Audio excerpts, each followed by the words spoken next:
I pulled into my driveway after a long day at the office, my head still buzzing from spreadsheets and client calls, just itching to grab my pruning shears from the garage and maybe tidy up the hedges before dinner. But when I hit the remote and the garage door rolled up, my heart stopped. There, sitting smack in the middle of my space, was a hulking silver SUV, gleaming under the fluorescent lights like it belonged there. I stood frozen, keys dangling in my hand, trying to wrap my head around what I was seeing. Someone's car, in my garage, engine off, doors locked, not a soul around. That's when I made a split-second choice that had turned my quiet suburban life into a full-blown showdown. I hit the remote again, and with a low hum, the door sealed shut, trapping that SUV inside like a fly in a jar. I live in Cedar Hollow, a cozy little neighborhood outside Charlotte, where the houses are neat, the lawns are trimmed, and folks mostly mind their own business. Except for Linda Harper, our HOA president and self-proclaimed guardian of community standards. Linda's the kind of person who'd measure your mailbox height with a ruler and send you a violation notice if it's off by half an inch. That SUV? Yeah, it was hers, complete with a custom HOA Prez license plate, because of course she'd advertise her reign of terror. I'm just a regular guy, you know? I work in logistics, keep my yard tidy, pay my dues on time. My garage is my sanctuary: tools, a bike rack, a fridge for my beers, and I don't take kindly to someone treating it like their personal parking lot. But to understand how we got here, I need to rewind a bit, because this wasn't just about a car in my garage. This was personal. It all started 3 weeks ago over a stupid birdhouse. I'd put up this cute wooden one in my front yard, painted blue to match my shutters, thinking it'd add a little charm. Big mistake. Linda showed up the next day with her clipboard and a violation notice, claiming the birdhouse was unapproved and clashed with the neighborhood aesthetic. I tried reasoning with her, pointed out it was on my property, not hurting anyone, even got compliments from neighbors. But Linda wasn't having it. Rules are rules, Mark, she said, her voice dripping with that fake sweet tone she uses when she's about to ruin your day. Replace it with a standard model by Friday, or you're looking at a $200 fine. I swapped it out, grumbling. But that was just the beginning. Linda decided I was her new project. She started nitpicking everything. My trash cans were too visible from the street. My porch light was non-compliant for being too bright. Even my dog's water bowl on the front step was apparently a visual nuisance. She'd cruise by in that SUV, snapping photos, scribbling notes, like she was building a case against me.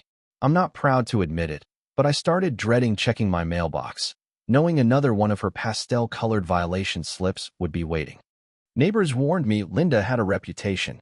She'd fined old Mr. Thompson for his rosebushes being too red, sent Mrs. Carter a $75 penalty for a tacky wind chime. Nobody challenged her, though she'd been running the HOA for 4 years, and people were too tired or scared to fight back. What pushed me over the edge was that Tuesday afternoon.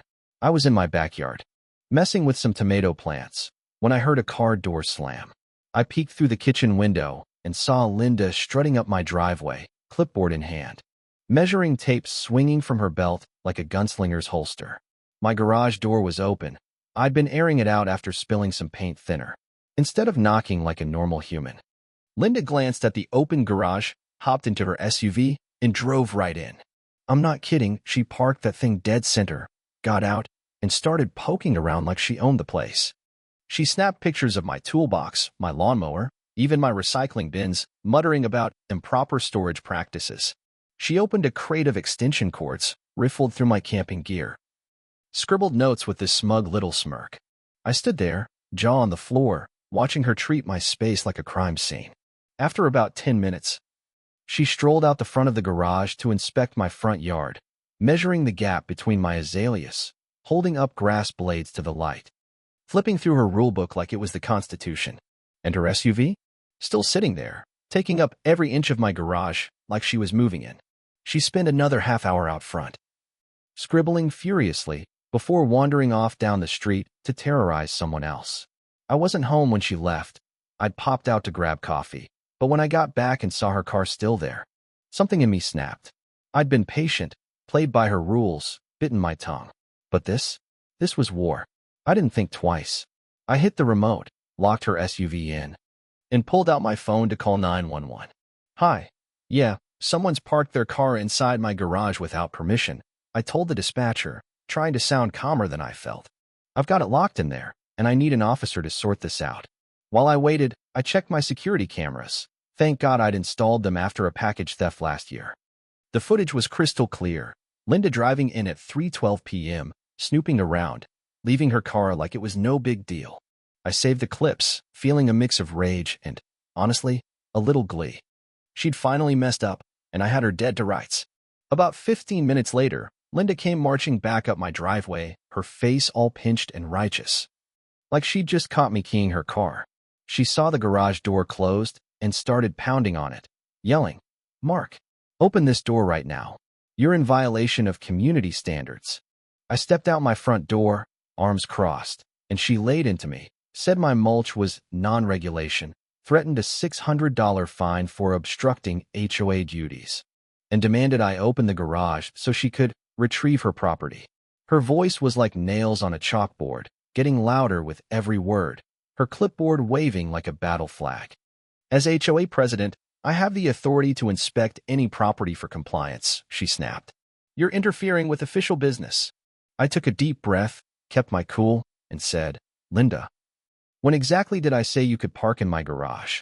She blinked, thrown off, then stammered something about it being necessary for inspection purposes and how I should be grateful she was upholding standards. That's when I dropped the hammer.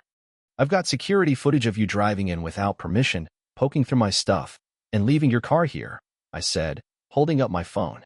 And the cops are on their way. Her face went from red to ghost white in about 2 seconds, but she doubled down, puffing up her chest, saying, You'll regret this, Mark. I'm the president of this community. Officers Daniels and Kim pulled up 10 minutes later, their cruiser idling in the street. Linda rushed over, all smiles and fake charm, flashing her HOA badge like it was an FBI credential. Officers, I'm Linda Harper, HOA president, she said, voice syrupy. I was conducting a routine inspection when this resident trapped my vehicle in his garage. He's obstructing my duties. Daniels, a stocky guy with a skeptical squint, nodded politely and turned to me. I walked them through it, showed the footage on my phone, Linda rolling in, rummaging like a raccoon, leaving her SUV while she played yard detective.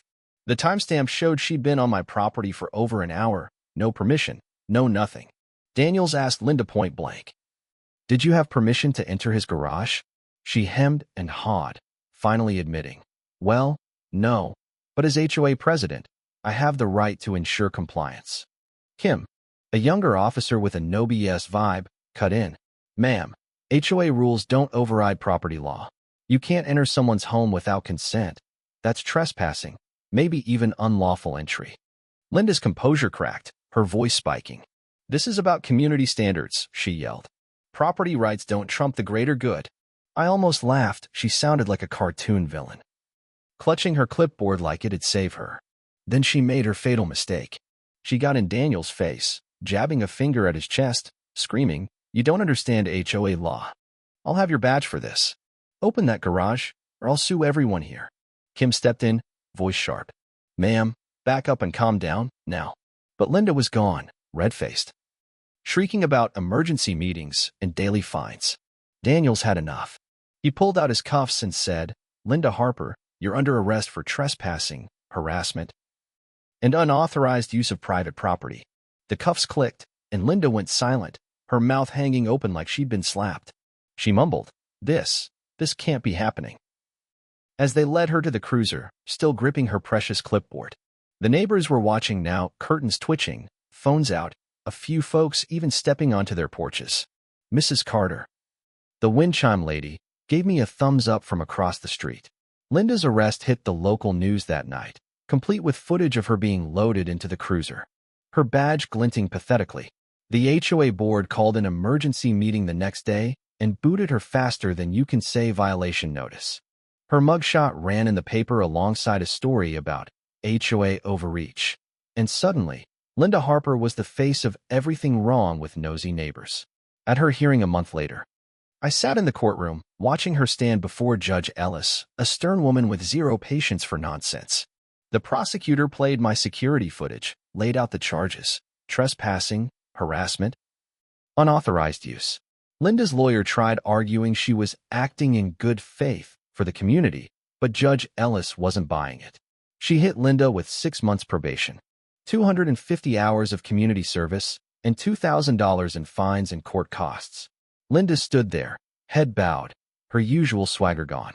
For a split second, our eyes met, and I saw something new. Shame, maybe. Or just the weight of realizing she'd torched her own reputation. Driving home that day, my garage empty again, I felt this weird mix of triumph and, I don't know, pity. Linda wasn't a monster. Not really. She'd just gotten drunk on her little slice of power, convinced she was saving Cedar Hollow from people like me and our rebellious birdhouses. Somewhere along the way, she forgot that neighbors aren't subjects to rule, they're people. The neighborhood's different now. The new HOA board actually asks for input, and folks aren't afraid to speak up. I even put that blue birdhouse back up, and nobody said a word. Looking back, I wonder what pushed Linda so far, why she thought she could waltz into my garage like that. Was it just control? Or was she so wrapped up in her HOA kingdom that she couldn't see the line? I keep thinking about that moment, watching her SUV locked in my garage, knowing I'd caught her. It felt good, sure. But it also felt like a wake-up call for her, for me, for all of us. So, what do you think? Was Linda just a bully with a badge? Or did she really believe she was doing the right thing? Have you ever had a neighbor or an HOA pull something this wild? Drop your stories in the comments. I'm all ears. If this saga hit home, give it a like, share it with a friend, and hit subscribe for more real-life craziness. Thanks for hanging out, and I'll see you in the next one.